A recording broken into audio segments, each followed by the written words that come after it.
इतना सब है। आज हम लोग पढ़ेंगे जगदीश चंद्र बसु के बारे में। जगदीश चंद्र बसु क्या थे?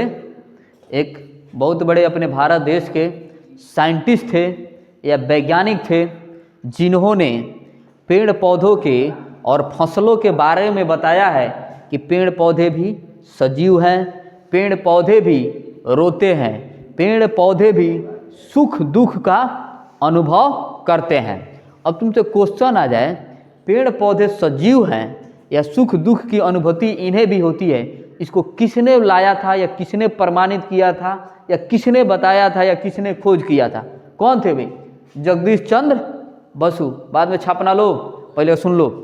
जगदीश चंद्र बसु ने इसको खोज किया था या लोगों के सामने रखा था? सुन लो। इनका जन्म हुआ था 30 नवंबर 1858 ईस्वी को। जन्म स्थान रसैली गांव है, जो वर्तमान में भी कहाँ है? बांग्लादेश में है। ठीक ना। अब यहाँ देखिए इनकी उपलब्धियाँ क्या थी। 1920 में रॉयल सोसाइटी फेलो चुने गए थे। उस समय की जो सोसाइटी थी उसमें के बड़े आदमी चुने गए थे। अब यहाँ देखिएगा, पौधे की धीमी वृद्धि को मापने के लिए एक अत्यंत संवेदी यंत्र बनाया था, क्रेस्कोग्राफ। अब कोई बोले पौधों की वृद्धि मापने के लिए यंत्र बना है, उस यंत्र का क्या नाम है? क्रेस्कोग्राफ। क्रेस्कोग्राफ किसने बनाया था? जगदीश चंद्र बसु ने। यानी से दो क्वेश्चन बन रहा है, पौधे की वृद्धि मापने के लिए कौन सा यंत्र का उपयोग करते हैं? क्रेस्कोग्राफ। इससे पता चलता है पेड़ पौधों की वृद्धि धीमी गति से हो रही है। इसका आविष्कार किसने किया था? जगदीश चंद्र बसु ने। ठीक ना। बहुत जगह जगदीश चंद्र बसु भी लिख देता है, बोस भी लिख देता है, लेकिन जगदीश चंद्र बसु इनका सही नाम हुआ। यहाँ देखिए, दुनिया में सर्वप्रथम सूक्ष्म तरंगों को पकड़ने वाला वायरलेस रिसीवर का आविष्कार इन्होंने किया था।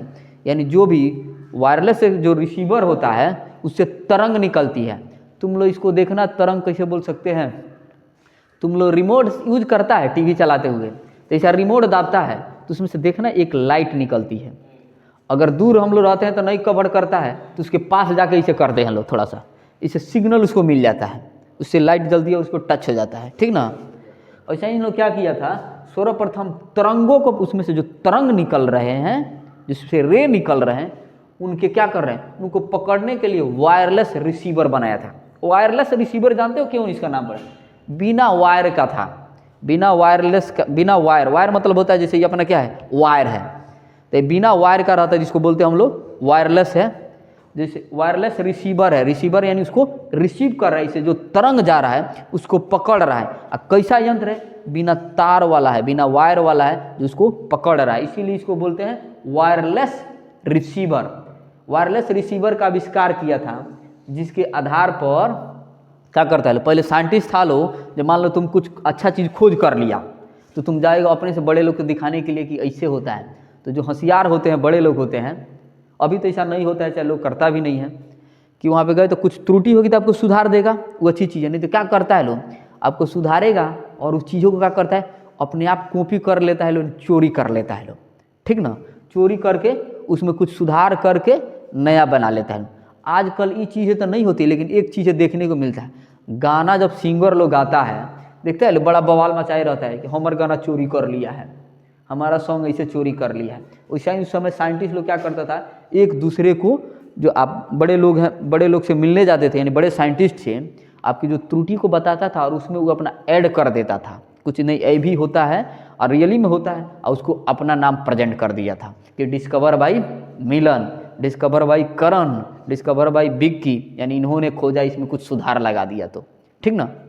अब यहाँ देखिए, ये वायरलेस जो क्या कहते थे, वायरलेस रिसीवर का आविष्कार किए थे क्या, सूक्ष्म तरंगों को पकड़ने के लिए। उन्हीं का बेसिस लेकर, यानी उसी फंडा पर, उसी तरीका पर मार्कोनी ने बेतार का आविष्कार कर दिया।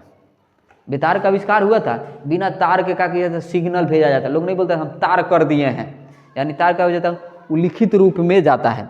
इसी का उपयोग करते हुए वायरलेस का हम लोग फ़ोन यूज करते हैं, बिना वायर का, चाहे जो भी होता है। आजकल माइक्रो क्या लाउड स्पीकर भी वायरलेस हो गया है, माइक भी ब्लूटूथ वाला से जैसे भी क्या है वायरलेस है। यानी इसका इन्हीं के फंडा पर कार्य करके आज यहाँ तक पहुँचे हैं लोग, जो वायरलेस का उपयोग हो रहा है, इन्हीं की देन है। लेकिन इसका नाम नहीं आया है, शुरुआत इन्होंने किया है, लेकिन कोई कॉपी कर लिया, चाहे उसमें कोई ऐड कर दिया, नया इन्वेंशन कर दिया, तो उनका नाम आया। इनका सिर्फ यहीं तक ले आ गया है कि वायरलेस रिसीवर का आविष्कार किए थे सूक्ष्म कणों के, सूक्ष्म तरंगों को पकड़ने के लिए। पता चला यहाँ तक किसी को कहीं दिक्कत, कहीं कन्फ्यूजन। और मान लो अभी मोबाइल चल रहा है, मोबाइल में तुम देख रहा है कि बहुत सारे सिस्टम हो, इसमें तुम मान लो कोई मोबाइल बना दिया है, जो भी बने, मान लो तुम ही मोबाइल बना दिया है, तुम इसमें नया फीचर अपडेट कर दे, कोई नया चीज़ें ला दे, ठीक ना, तो वो क्या होगा, तुम्हारे नाम से कॉपी होने लगेगा। समझ रहे हैं ना? यानी जैसे तुम लोग पढ़ा होगा, बहुत पहले तुम लोग रामायण में सुना होगा कि पुष्पक विमान था, उसी का मदद लेके कि हेलीकॉप्टर बना लिया लो, हवाई जहाज बना लिया लो, ये भी उड़ रहा है। हाँ, लेकिन वो क्या था, वो मन की गति से उड़ता था, ये पेट्रोल की गति से उड़ता है, ड्राइवर की स्पीड के हिसाब से, यानी ड्राइवर जैसे चलाएगा वैसे ऑटो लोको पायलट नहीं पायलट होते हैं उसमें, उनके हिसाब से चलता है, यानी सीख के किया जाता है। तो ऐसा कोशिश करना, आप भी बनाए हैं, कुछ ट्राई कीजिए।